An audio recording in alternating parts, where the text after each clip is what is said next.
ফেরেশতাদেরকে ডাক দিয়ে বলবে, আমার ফেরেশতারা, এই সমুহনী মজলিসের মধ্যে, এই এলাকার মধ্যে হাজারো মানুষ বসবাস করে, শত শত মানুষ বসবাস করে। বলেন করে কি করে না?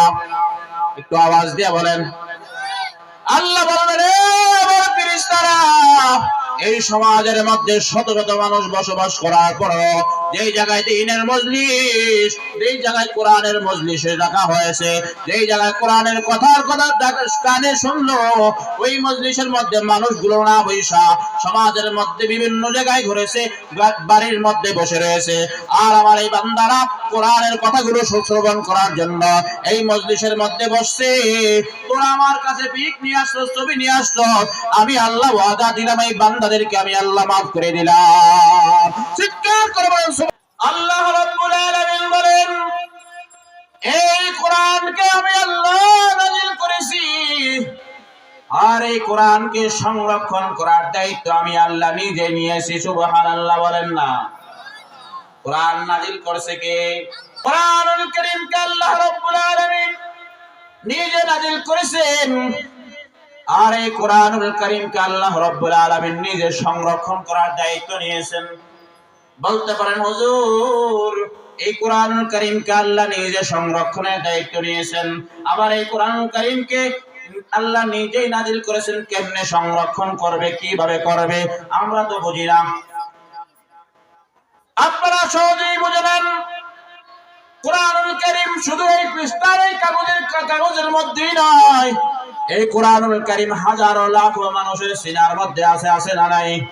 এই কোরআনুল কারীমকে আসমানকে বলছে, আসমান নেই কোরআন দিতে, কোরআন তুই তোর সিনার মধ্যে নে।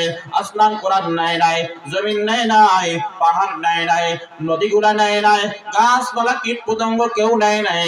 এই কোরআনকে একমাত্র নিয়েছে মানব জাতি। মানব জাতিকে আল্লাহ রাব্বুল আলামিন কোরআন দিয়েছেন, আর এই কোরআন সংরক্ষণের দায়িত্ব আল্লাহ নিজেই নিয়ে নিয়েছেন।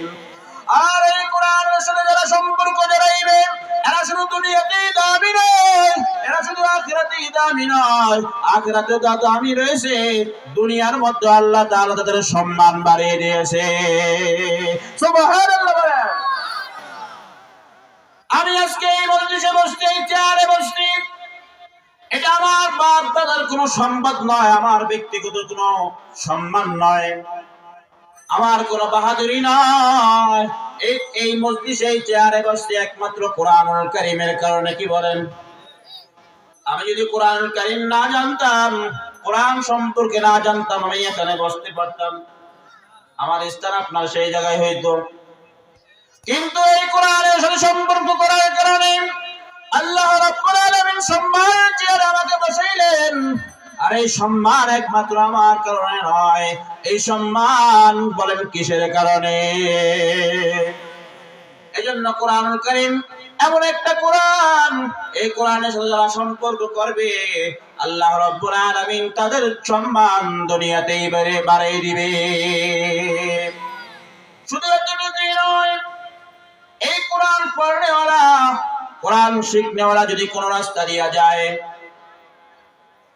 কোরআন শিখনেওয়ালা যদি কোন রাস্তা দিয়া যায়, কোরআন শিখনেওয়ালা যদি কোন রাস্তা দিয়ে যায়, ওই রাস্তা থেকে ডান দিকে আরেকটা রাস্তা, ওই রাস্তা থেকে বাম দিকে একটা রাস্তা, এই মাঝখানে যতগুলো জায়গা রয়েছে, ওই জায়গার মধ্যে যতগুলো কবরস্থান রয়েছে, ওই কবরস্থানে আযাবগুলো আল্লাহ রাব্বুল আলামিন 40 দিন ধরে মাফ করে দেয়।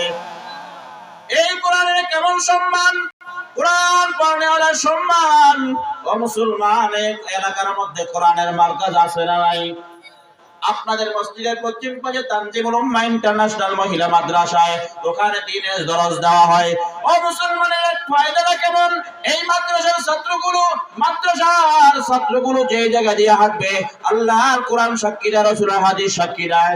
মাদ্রাসার ছাত্ররা যখন এলাকার মধ্যে দিয়ে হাঁটে, ওই এলাকার মধ্যে দিয়ে ওই ছাত্রের পায়ের নিচে দিয়ে ফেরেশতাদের নূরের ডানাগুলো সেখানে বিছিয়ে দেয়। কিন্তু কোরআনুল কারীম যারা পড়েন, এরা হাঁটার সময় আল্লাহ রাব্বুল আলামিনের ফেরেশতারা তাদের নূরের ডানাগুলো কোরআন পড়নেওয়ালা, কোরআন শিখনেওয়ালা মাদ্রাসার তালবে ইলমে পায়ের নিচের মধ্যে পরিধান করে আদায়। কিসের কারণে? কথা কয় না। তাহলে সমাজের মধ্যে মাদ্রাসা প্রয়োজন আছে না নাই? ও বাবাজি, মাদ্রাসা যদি আপনার আমার সমাজের মধ্যে না থাকে, এই সমাজের মধ্যে নামাজ পড়নেওয়ালা থাকবে না। মাদ্রাসা যদি আপনার আমার সমাজের মধ্যে না থাকে, এই সমাজের মধ্যে দ্বীন থাকবে না। মাদ্রাসা যদি আপনার সমাজের মধ্যে না থাকে, এই সমাজের মধ্যে কোনোদিন ইনসাফ কায়েম হবে না। কথা বলেন ঠিক কিনা?